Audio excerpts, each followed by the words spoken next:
एक खानदानी बिरहा प्रस्तुत बा आप लोगन के बीच में SSP recording studio Kamupur Barachaur Ghazipur. Director PK Raj, निर्देशक वीडियो डायरेक्टर अशोक यादव के देख रेख में 61 बीरस का धमाका जात बा खानदानी। बात हो समय के बाद बिरहा का शीर्षक वीर अभोरिक और दलीपन की लड़ाई। बताओ जला कि लिखा लिख गाड़ी चले और लिखा चले पूत और लिख छोड़ 3 चले शायर सिंह सपूत। सपूत बेटा वही है जो अपने कुल खानदान के नाम को ऊंचा कर दे। पूत वो होला कि बाबू जवन कह के चल गई ना वही पर चलत है, वही लाइन पर। तो ऐसा वीर अभोरिक लोरिक का बेटा जो यदकुल का शान थे, भूमिका में भाव लगले आवा मास्टर।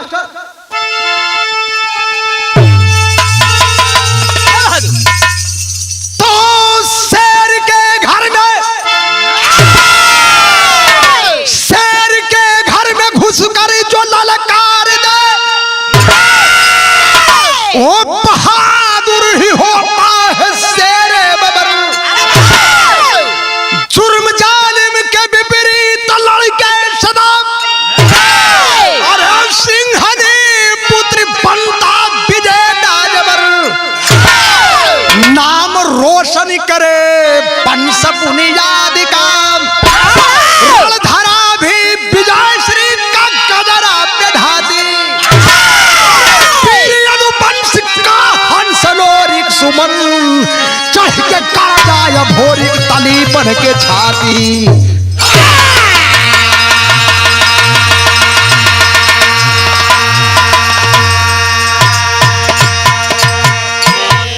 शेर के घर में घुसकर जो ललकार दे वो बहादुर ही होता है शेरे बबर। सियार से तो सब लड़ेला, शेर पर जो विजय हासिल करता है वही बहादुर होता है, वह सवा शेर होला। तब बिरहा में गजल का भाव लगल।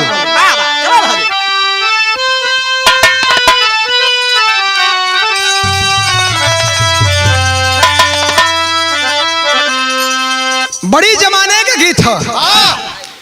अरे किकाबे में, अरे काबे में तेरा जलावा, काशी में नजारा है।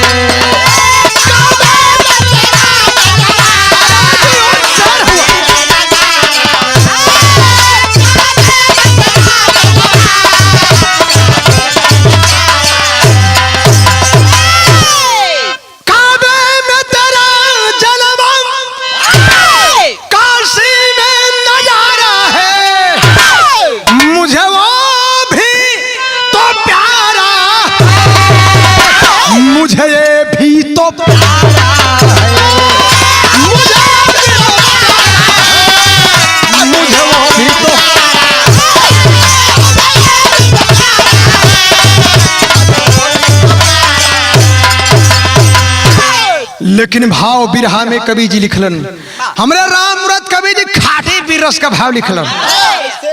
यदुवंश हंस के अंशिक खून का बिरताई कवि जी लिखलन। कैसे लाल? अरे कि धमिनी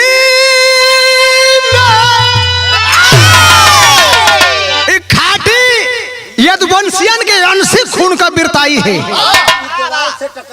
खून गरम हुई तो कहाँ गरम होला? अरे कि धमिनी में अरे धधक जाता, अरे लोहू परतानी था।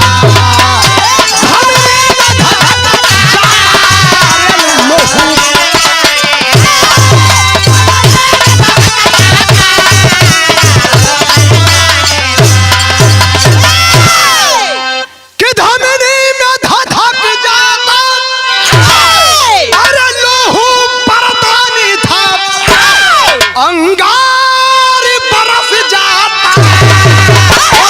यदुवंश का पानी था, लंगर बरस जाता, यदुवंश का पानी।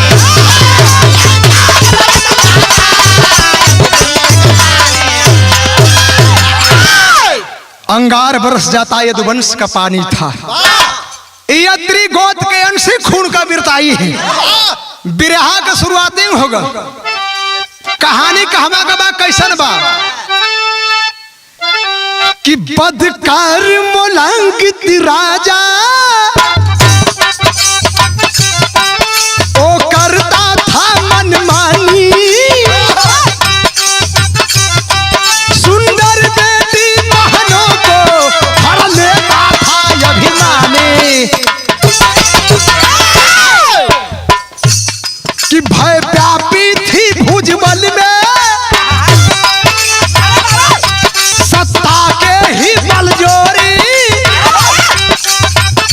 और मासूम बना था जन जन तहसत में नगर अघोरी। अत्याचारी राजा, अघोरी का राजा, राजा मुलागित इतना अत्याचारी राजा रहल कि वहां के लोग ओकरे पूरे दहशत में वो गांव के लोग हमेशा डरे। तो यादव माहर की बेटी मुदसर जब हुई सयानी, और बचपन में धागा बांधा वो बना लिया पटरानी। अघोरी के रहे वाला माहर यादव के बेटी जेकर नाम मुदसर रहल, बड़ी बेटी मुदसर को ओ राजा मुलागित पापी जाके धागा बांध दिलस। ओ गांव में जेवन भी ओके सुंदर बहन बेटी लोग ना जेकर भी ओके अपना ले, तब बचपने में धागा बांध दिलस हो पंचो। मुदसर के जब अपना लेने बाद दूसरी बेटी मंजरी के जब यह काम कैलस, माहर यादव के बाबू हो चिंता हो लगल। एक गरीब की इज्जत, चाहे अमीर की इज्जत, चाहे राजा फकीर की इज्जत एक होला। पंचो माहर यादव अपने मनवा में विचार करतू कि एक बेटी की तो ले गल, दूसर की बेटी मंजरी के भी अपनावल चाहत, हमरे यदुवंश का पानी देखत ही माटी में मिल जला। तब कोई बतावत है कि भैया गढ़गौरा में दूठे शेर पैदा हुआ यदुवंश में। कैसे बताउलन कि दूसरे बेटी मंजरी को जब पापी सोचा पाए, अरे तब विवश बिचारे माहर गढ़गौरा खबर पठाए। अब रामदेव गुरुजी उस्ताद का लगावा जब पाती जाते गढ़गौरा में, खाटे भी रस एकदम चपैदा, और की पाती पढ़ करके लोरी सारू संग दोनों भाई, और जगार उठी तब दुर्गा जब डोला चले फनाई, और डोला रुकवाया राजा, जुर्हुल में छड़ी लड़ाई, और करना रंपा संग भगवान मजान रंबल जाई, मुसर का लाल दली बन, और रंगार जवानी पाया, होकर सवार घोड़े पर वह नदी तीर जब आया।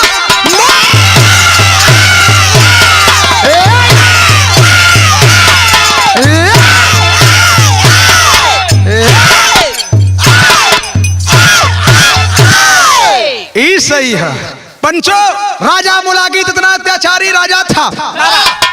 पहल की बेटी मुदसर के तो अपना लेलस, दूसर की बेटी मंजरी की अपनावल चाहत हो बाबू। जब गढ़गौरा में पाती माहर यादव लेके पहुंचलन, बूढ़ को दादा पतिया की पढ़ल, एकदम जवानी छल छलाए लगल। देखा बुढ़ौती का शरीर है लेकिन लोरी सौरू और लखावत होन कि धिक्कार है ये जवानी आप लोगों की। एक बिरदरे का पानी माटी में मिलल चाहत है, आज ओकरे पगड़ी के रखदा। जाय के लोरी सौरू अगोरी के धरती पर राजा मोलागित के मार के बड़े से बड़े वीरन का धराशाही कह के वहां से मंजरी के डोला फनाए के लेके गढ़गौरा में अलन। कुछ दिन बीत गल भैया, बताओ जला कि बिखधर का जन्मल बिखधर होला।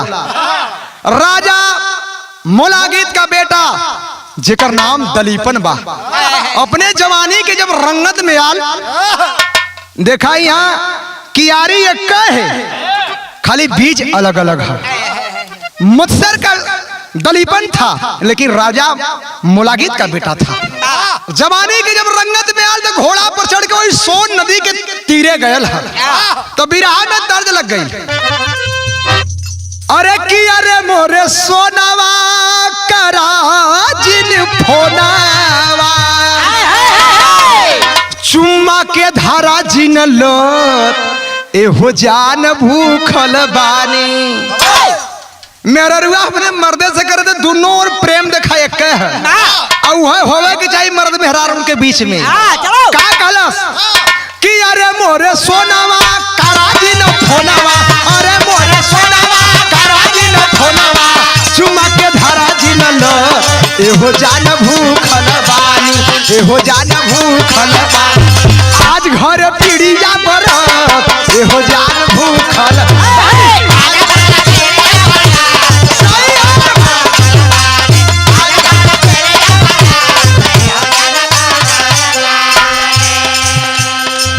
लेकिन भाव हो बिरहा में, दलीपन घोड़ा पर सवार हो गया और सवार हो के वही सोन नदी के तीरे गए। तब अरे चढ़ी जाला घोड़ावा राजा का छोकरावा,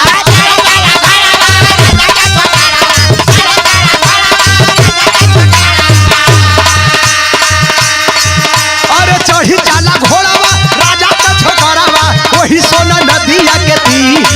देखी देखी मुअल ठठरिया, देखी देखी मुअल ठठरिया, उठेला हियारावा में पीर। देखी देखी मुअल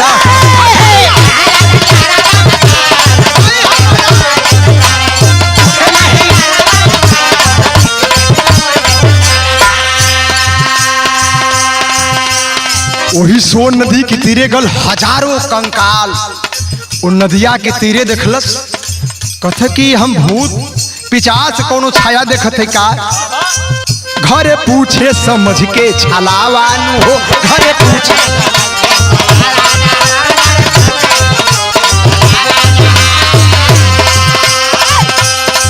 कैसन कंकाल माई बतावानु हो, कैसन कंकाल।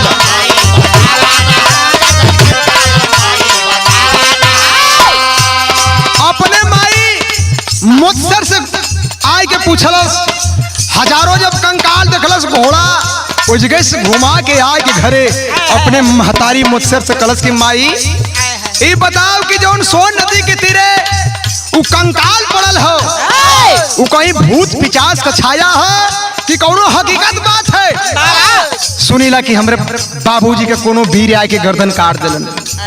कलश की हाँ लाल, मुझसर मन ही मन सोचत है कि लगत है आज बुताई ले आग के लगा दे। बतावत है बेटा तोहर बाबू एक वीर रहलन, एक वीर से लड़ाई यही धरती पर भइल। कैसे बतावत है? अरे सेना राणा धीरावा बाबू तोहर वीरावा,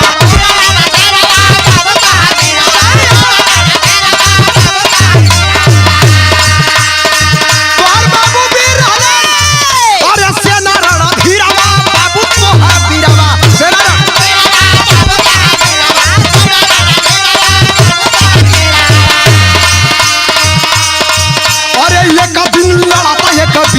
काटी काटी फेंकलस मौरिया, काटी काटी फेंकलस मौरिया, जिराहुल में नदिया के तीर। काटी काटी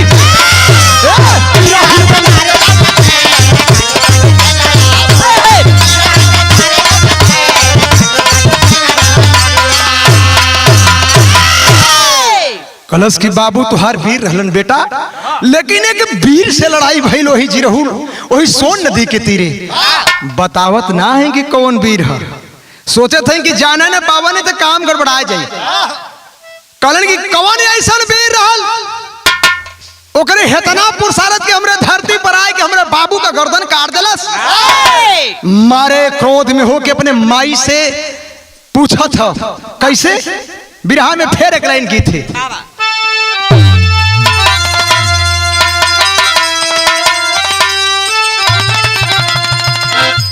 अरे कि कवन ना सकई के रतिया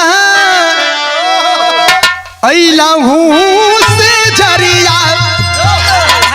सुहाग रात के कोठरी में कोनो दुल्हा अपने दुल्ही के संगे सुहाग रात मनावा जब पहुंचल तो एकदम रम्मा पैक मार के खड़ा है। देखा कोनो मेहरारू को अगर मर्द पिया के मिल जाए बूढ़ा दिल में दर्द होला। वह मेहरारुआ सोचे थे सामू भैया, अरे कि कवन ना सकई के रतिया अइला हो से जरिया। अरे गतरा गतर मोरा कैला हूँ भीतरिया। और होश में ना रहुआ बुझाता, अरे होश में ना रहुआ बुझाता। ये राजा कभी तो कमरिया दुखाता। ये राजा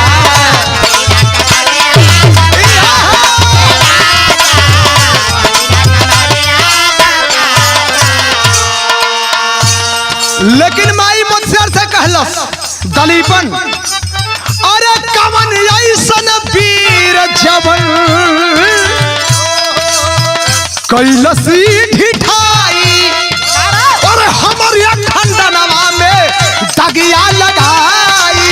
वो करिया जब पूजल हो न हरिया, अरे वो करिया जब पूजल हो न हरिया।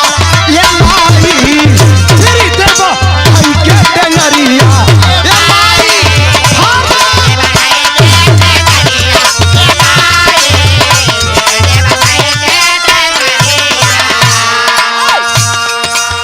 शेरवा के घर में कैसे घुसल सियार हो।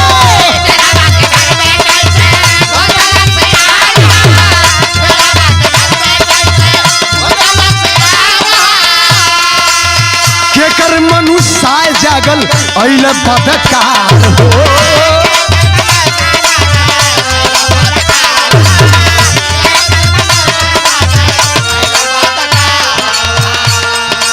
अरे साचे साचे बतियाया देबू बतलाई। पल भर में देबै ओके यमपुर पठाई। पल भर में देबै ओके यमपुर पठाई। आग लागल सुन ता शरीरिया, आग लागल सुन ता शरीरिया। ए माई श्री जब भाई के टेंगरिया। ए माई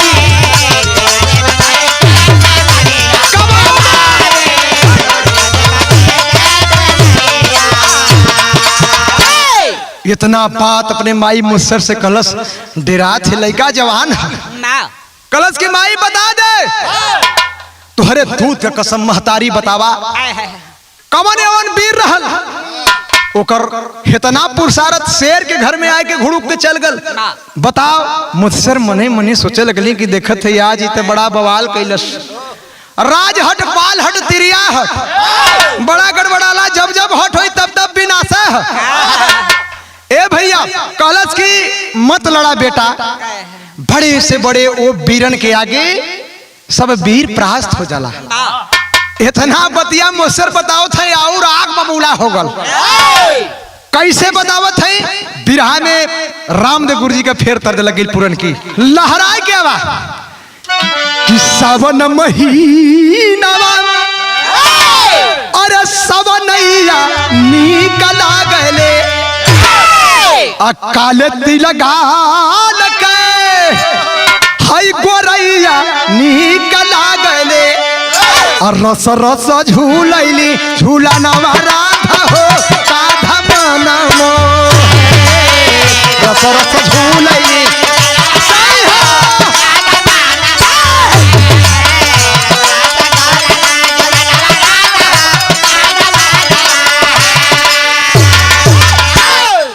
बताओ बतावत है मुझसर दलीपन से कि मत लड़ जा लाल। कहने की सतिया बियाह चढ़ के सोहुअल नगरिया, अब भमरी भी भइल है पानी पानी बेटा हो, कहाँ पर बीरावन का भमरी भी भइल है।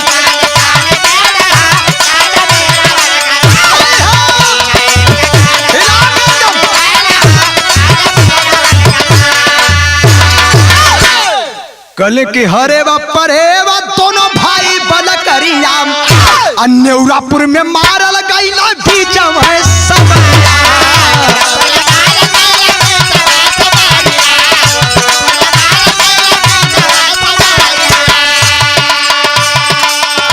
बड़े बड़े बीरवा तूफानी बेटा हो, काव्य बीरावन का नाम।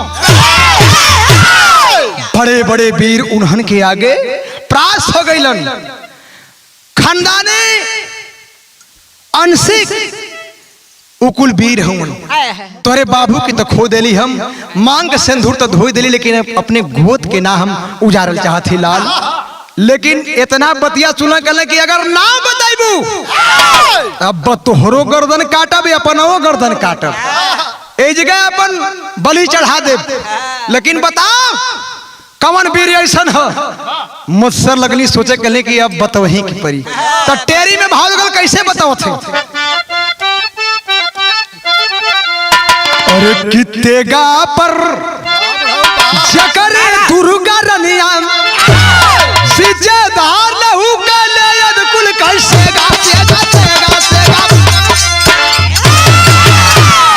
लगली बतावे कि कल कलात बाए गंगा, दहिने सरजू है गरे राखा,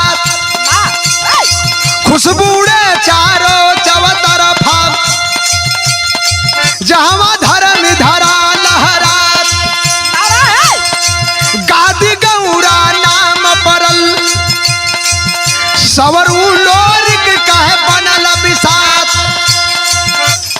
घर बहर धन बल बिहस, घर पर धन बल बिहस, बोहा गईन से जगमगाट बोहा।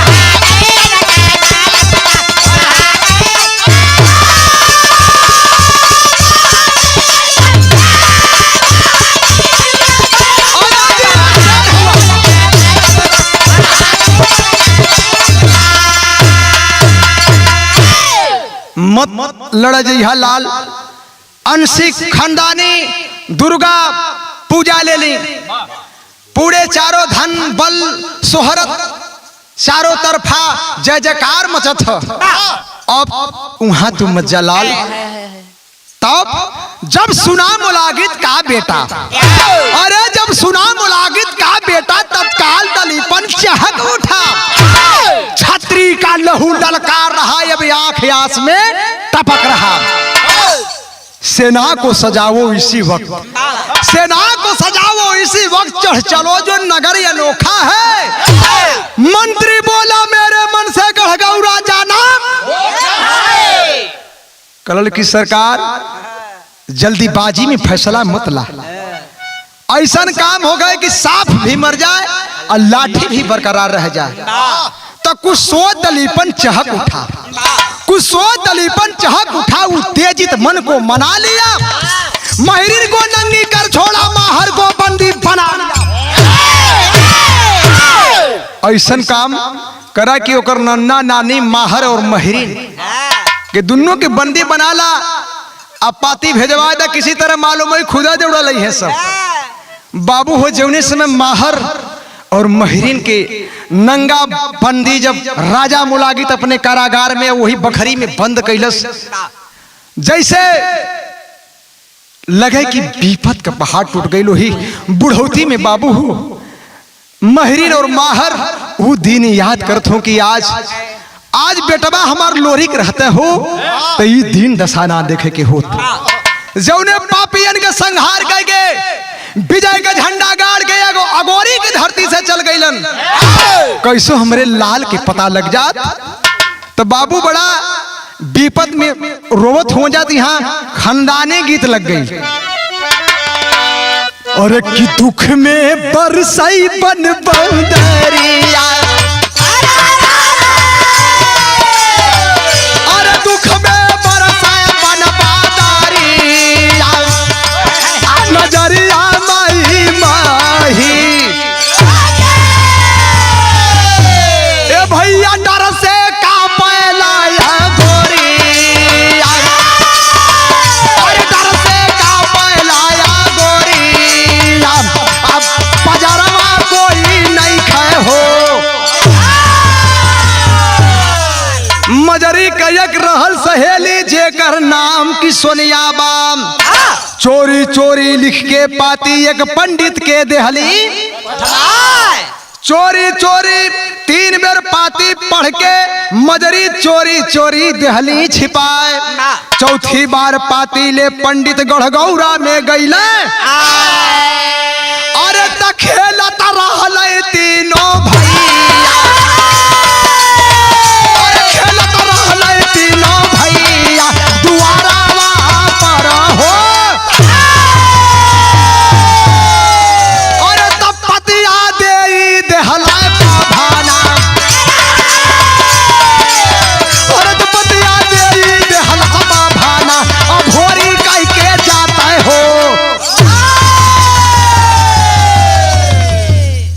मजरी के एक सहेली जेकर नाम सोनिया रहल पंचू, जब एक बात के खबर जनले है पाती लिख लिख के गढ़गौरा में भेजलस, 3 बार पाती मजरी पढ़ के ओके चोरी चोरी फाड़ देने के बहन लइका छोट हुए जान जी सो तो लोहा लड़ाई अब ले लिहन, लेकिन चौथी बार पंडित जी लेके पाती गढ़गौरा में जब गईलन, आ तीनों भाई वो जगह झूठ के दुआरे पर अपन खेल कूद मशगुल करत हुन, वही बीच जाए के अब होरिके के पाती थमाई देलन। पाती जब लेके अब होरिक बाबू हो पढ़े लगल, मजरी समझ गए कि लगत हो है पाती जब ने पतिया के 3 बार हम छिपा देली, आज आग लगैया देलस। पाती की जब पढ़त होन अब होरिक हो पंचू, मजरी झरझर झरझर रो थी, तब विदेशिया में भाव लगल भैल का कि पतिया का बतिया सुनैली जब मंजरी हो, लरजी लरजी नोर बरस नयनवा, सपवत मरी गईल अब बचल सपोलवा हो, और भैल जवान होई गईल जवनवा, बिगड़ल समैया में बढ़ल मुदैया, आज दिन दुनिया में रहत सजनवा। यह मजरी सोचत हैं कि आज कहीं रहते तो लइकन के ही गति ना उठावे के हो, तयखिया गलोर बेटा अहियरा में कोरा करे, अरे तेगवा उठा के तबले कर जल लाल नवाम, उठा लिया माई मजरी के आंख में आंस, अब होरिक देखलस, उठा लिया बिजुलिया देगा, कलस की माई तोहरे दूध का कसम, अब इन तुम्हार बेटा जिंदा है, बाबू ना हुआ तो वो से का, अब इन लोहा लगा दे, तब तुरंत भौरी करज उठा, और तब तुरंत भौरी करज उठा, साक्षात मौत का फंदा है, तू चिंता क्यों करती हो मोहम्मद जब लाल तुम्हारा जिंदा है। कलश कि लाल तुहार जिंदा, अब ही कोनो दिक्कत ना बा, लो आए हर मांगर घोड़सार में, तीनों भाई शरनाई देवाजीत उठा लिए तेगा को, तो उसके भैया यही चढ़ले लड़ाई लगा दा। पंचो जब चारों वीर खनखनाए लोगन तो यहाँ खाटी वीर रस का चौलरिया लगल, कैसे हो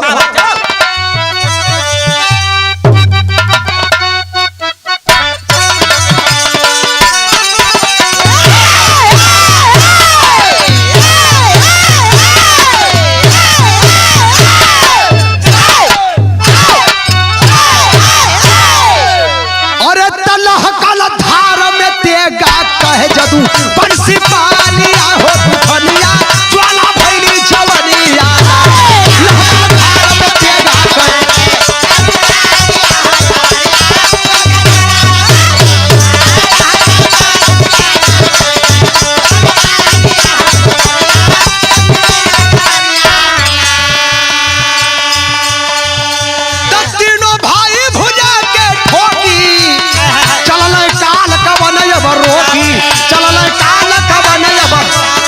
माई मजरी चलत के गुण माई मजरी चलत के गुण घोड़ा मांगर गगन के चूमे घोड़ा मांगर गगन के चूमे घूमे कालिया गोरी बन के घूमे कालिया गोरी बन के बाबा लिया हो तू धनिया ज्वाला भैली जवरिया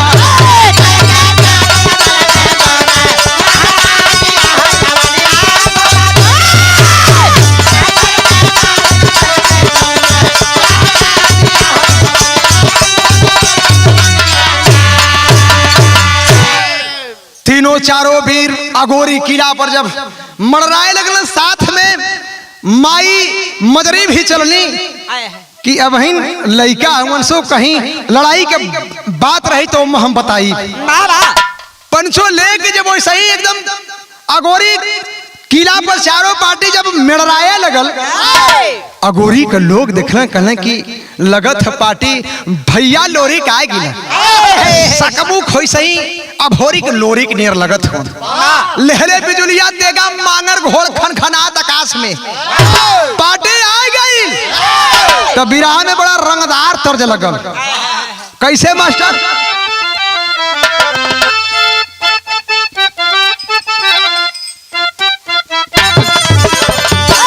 ओहो कि आने वाले आ गए आने वाले आ गए चूड़ियां खनकी खनकाने वाले आ गए चूड़ियां खनकी खनकाने वाले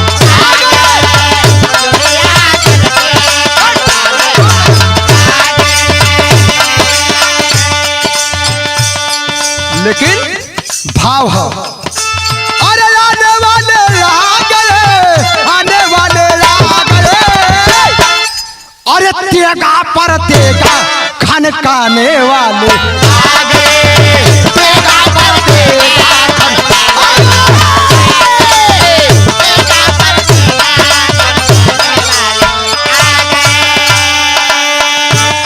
कोई दूर से लखावे कोई नियरे ना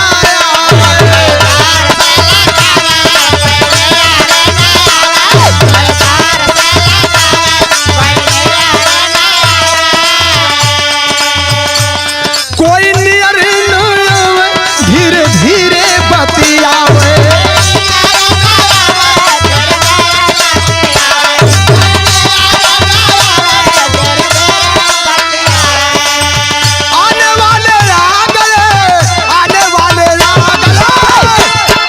तेगा पर तेगा अरे यद कुल का सेगा बचाने वाले यद कुल का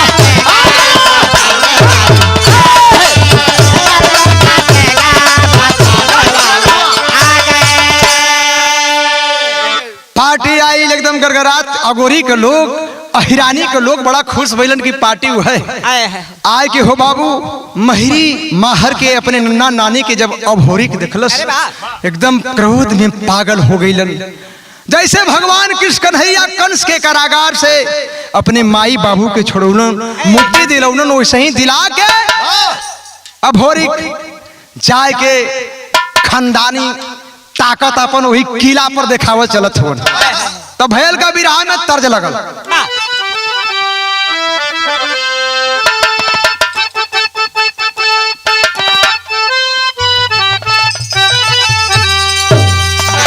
बुल्लू उस्ताद गावे नारा कैसे गावे कि पिया परदेसवा जठान नहीं है रेवा और भसुरु सुतेलन मचान पे और हम बिकाई गईली ये कदिया पान पे हम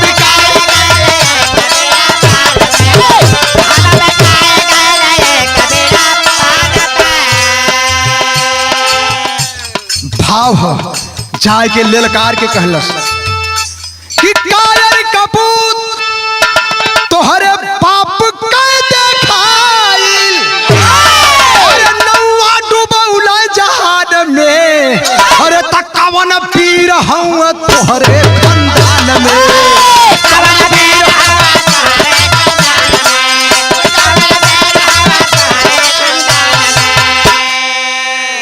बंद गृह से नाना बाहर के छोड़ा के तीनों बरतानी वीर ललकारा जाके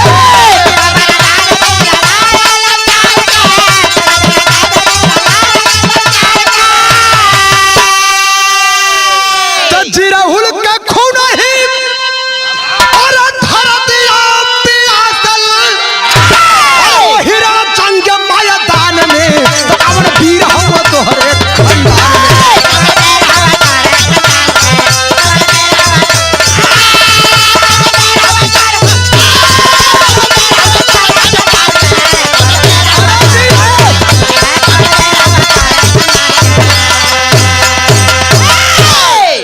ललकार के जब इतना बात दलीपन के कान में गई है, तीनों चारों भाई पूरा हाहाकार मचौले हवन।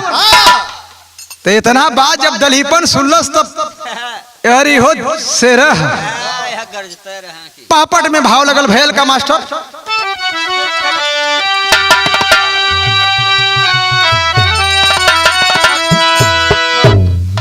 कि चरल बदन छत्री कि निर्मल गंगाधार जैसे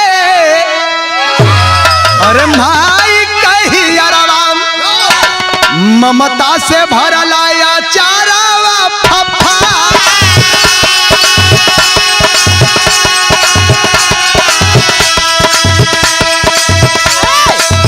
मुत्सर महतरिया बिचारा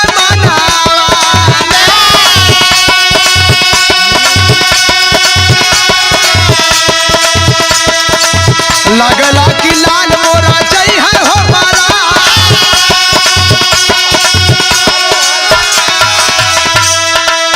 दुर्गा भवनिया कधई धियाना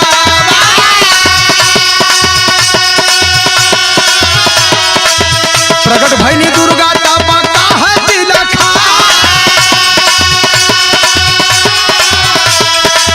अमर बरदनवा ललनवा के दई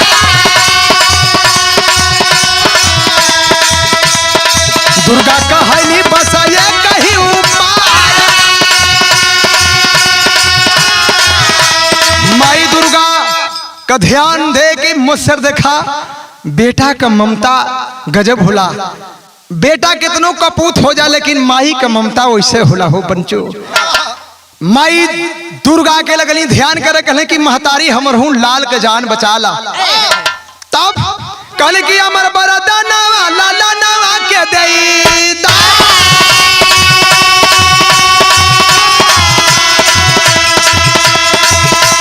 और कहे माई दुर्गा बसले कहीं उपाय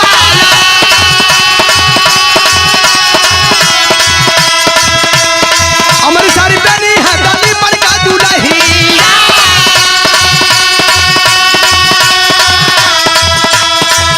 जो के पूजी है या चारा भाई में जा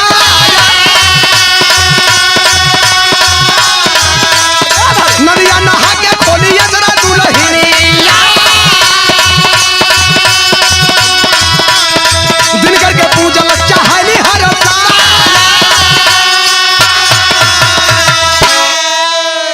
कहली कि मुझसर एक उपाय बा। माई दुर्गा जब प्रकट भैली कहली कि मुझसर एक उपाय हो। दलीपन का दुल्ही अमरी साड़ी पहन के लेके असुरदेव के जब जाके नदी नहा के पूजा देही पूजा करी अर्घ दे देही तो जनही की तोर लाल अमर हो गल। अगर पूजा ना पूरा भयल तो खतरा है। तब यहाँ फिर खानदानी गीत लगे दू लाइन बन गई लेला।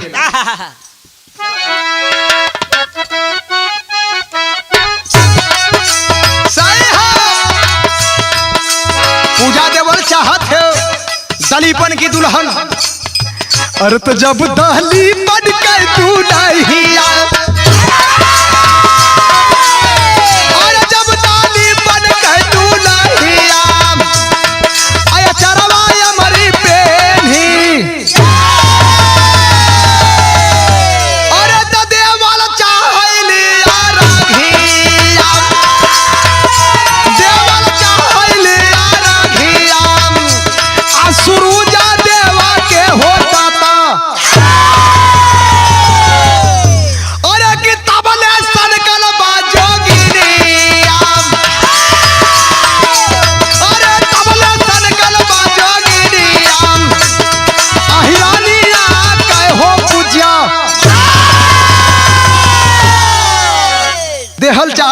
दलीपन का दुल्हन जो वही सूर्यदेव भगवान के अर्घ देवल चाहत है। माई के ममता दुर्गा महतारी के दिल में ममता जाग उठल कि जेकर जिंदगी भर पूजा खैली देखत है जब अभोरिका के गर्दन कट जी तो बड़ा जिंदगी भर के हम कलंकित हो जाब। अरे त दुर्गा बनी के चिल्हरिया, अरे दुर्गा बनी के चिल्हरिया, आचरवा मरी लेके उड़ी, अरे हमर गुनई ले दुलहिया, अरे हमर गुनई ले दुलहिया, विपतिया कैसन गइल घहा लगल झंखे लेके चिल्हूर का भेष बना के माई भगवती अब इन जवही अर्घ देवल चाहत सूर्यदेव भगवान के तबले सरिये लेके उड़ गई। लगल झंखे की हे भगवती ई कैसन विपत के दिन आगल हो। तब माई दुर्गा के दिल में अभोरी के प्रति ममता जागल है। सदर आल्हा में भाव लगल कैसे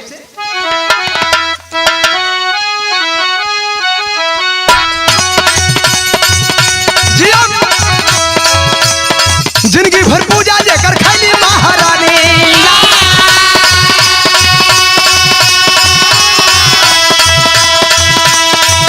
अरे जिंदगी भर पूजा जेकर खैली महारानी,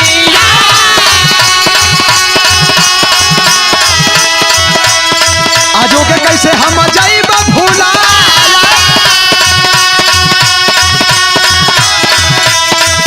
अरे सातवें दिन खीरी लड़ाई आदमी काटा,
परतेगा लगल रण छत्र में लगल बड़े से बड़े वीरन का संहार हो लगल।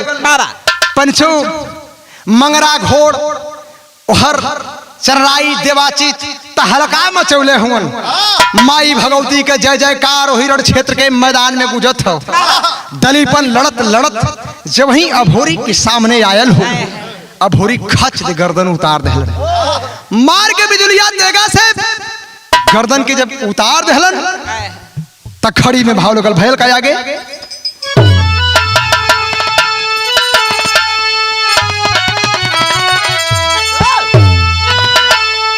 अरे कि बाये बन सकती, अरे दहिने दुर्गा के पहरा, अरे फिर सजावले धर दिया विजय का सहारा।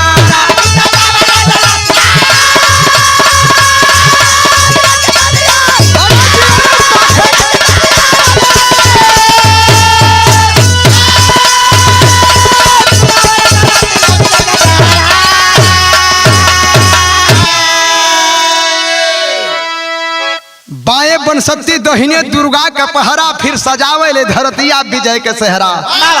अंचारा का जनक मुलागित कुल कुटुंब के साथे अमर निरंबल नरक में गई ने वीर लोरिक के हाथे।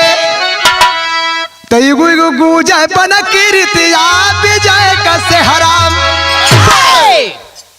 12 बरिस तो कुकुर दिए 13 बरिस सियार। अरे शुरुआ मर दिया मर जीवन भर कायर जन्म का भार।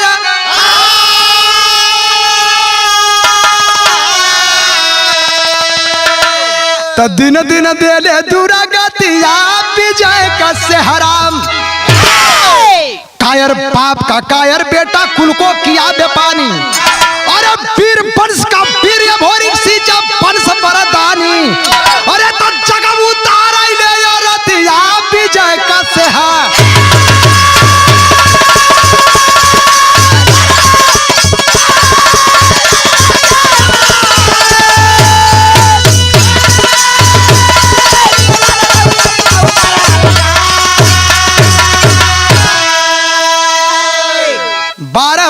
कुकुर जी 13 बरिस यार, अकायर मरद जीवन भर अकायर जन्म का भार। शुरुआ मरद अमर जीवन भर कायर जन्म का भार। दिन दिन दूल्हे दुर्गतिया विजय का सेहरा। ए पंचो ऐसा बेटा कुल खानदान में होना चाहिए जैसा वीर अभोरिक था। जौने धरती पर बाबू विजय का झंडा गाड़ के हजारों वीरन का संहार करके विजयी बन के वही धरती पर अभोरिक विजय का झंडा गाड़ के लहरा दिलन। ऐसा सपूत कुल खानदान में होना चाहिए। बतौली की लिखा लिख गाड़ी चले, लिखा चले पूत, लिख छोड़ तीनों चले शायर सिंह सपूत। सपूत बेटा था अभोरी कि जो कुल खानदान को नाम के ऊंचा कह दिलन। ऐसा बेटा कुल खानदान में पैदा होना चाहिए। तो आखिरी बंदवा